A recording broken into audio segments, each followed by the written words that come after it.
Before Adele or Amy Winehouse, there was another British female singer-songwriter selling millions of albums around the world by expressing vulnerability in her music in the 2000s. That act went by the name of Dido. Although not her birth name, she considers Dido to be her official name. In her young adult years, she went to college, but she struggled to stay committed to finalizing her years of study, and did gigs around town as backup to her brother's band, Faithless, and took on the role of being a waitress because she was low on money. She eventually turned her attention to making demos, some of which served as a precursor to her debut album. But she began running low on money, and just as soon as her financial troubles began to arise, she signed a publishing deal, which allowed her financial relief. Dido would garner the attention of various different labels, but she settled on her brother's independent label due to it being the deal that made her the least nervous, even though her brother's label couldn't offer her a huge amount of money.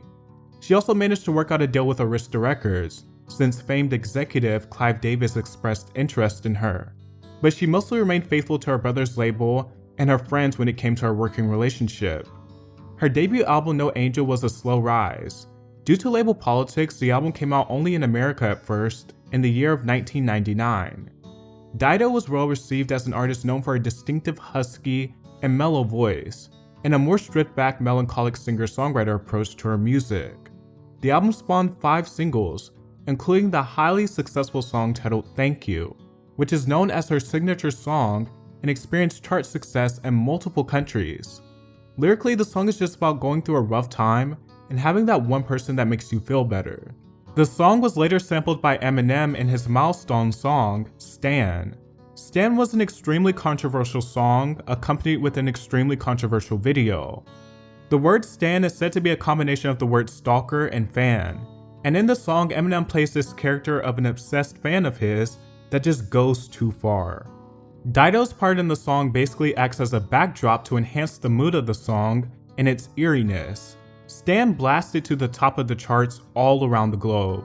And even though Dido was intent on having her album released in the UK before Stan came out, the album's release in the UK coincided with the success of Stan, and brought Dido's debut album No Angel to new heights of visibility. Despite Stan's lingering fanfare and the word Stan having cultural legitimacy, Dido has often shied away from the song, plausibly to not be hyperlinked with only Eminem in the song. She chose not to sing with Eminem at the Brits shortly after the song's release. "I'll only sing it when I want to sing it," she shrugs, "and I hate that establishment shit." But Eminem was very understanding of her and he dropped Stan from his Brit set. Eminem and Dido have sporadically performed the song together throughout the years, and have shown gratitude towards each other. Due to Stan's popularity, No Angel would be somewhat of a sleeper hits album. Although the time gap wasn't very large, a lot of the other singles from the album such as Here With Me and Hunter would leap to success afterwards. The album itself would launch her into international stardom. The album has since gone on to become one of the best-selling albums by a British female artist. And at one point, it was the best-selling debut album for a British female artist, having sold over a reported 15 million copies worldwide. Fun fact, Dido has a son named Stanley, but she is very adamant that it has nothing to do with the song and that she just liked the name. Then in 2003, she followed up No Angel with Life for Rent, which was a pretty quick turnaround. Speaking about that, she said, "I made Life for Rent while I was promoting No Angel, and by the end of it, I realized I'd been on the road for 9 years. You get used to a certain way of life. The people around you don't care what happens as long as you get on that stage every night. I'm very fortunate now, my life is now brilliantly balanced." Life for Rent is the only record I intentionally made as the label wanted another album, and I was on a wave of excitement. Before and after that, songwriting has been my way of communicating. I never sit down and think I must make a record.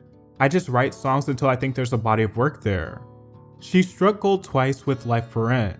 Life for Rent went on to sell over 12 million copies worldwide and was well received by critics. Life for Rent was also one of the fastest selling albums by a female artist in history.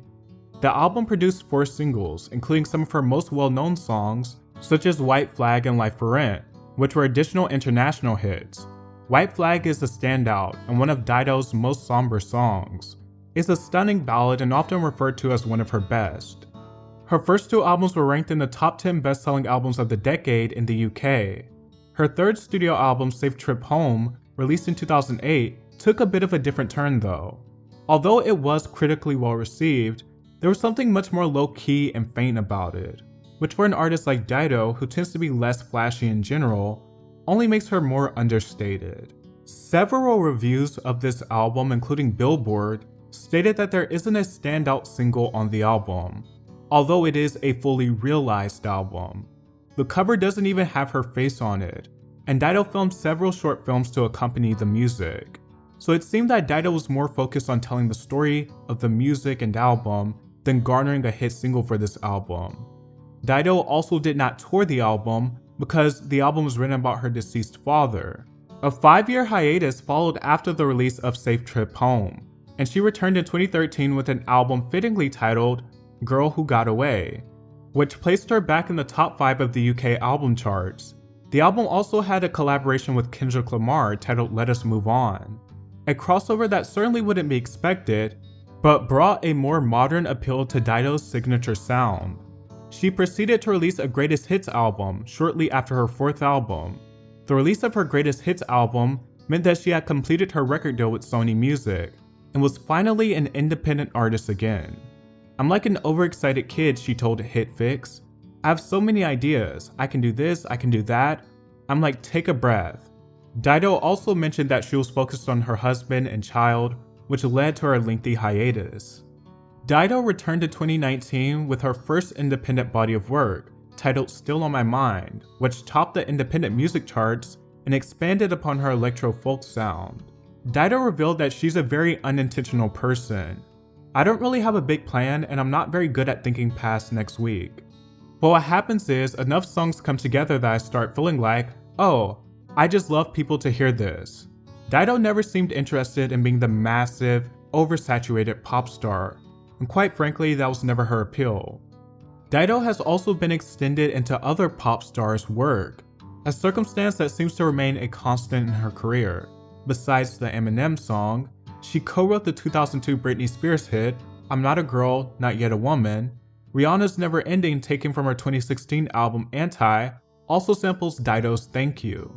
Dido's reign was sweet and calm, but undeniably created a massive splash in the 2000s.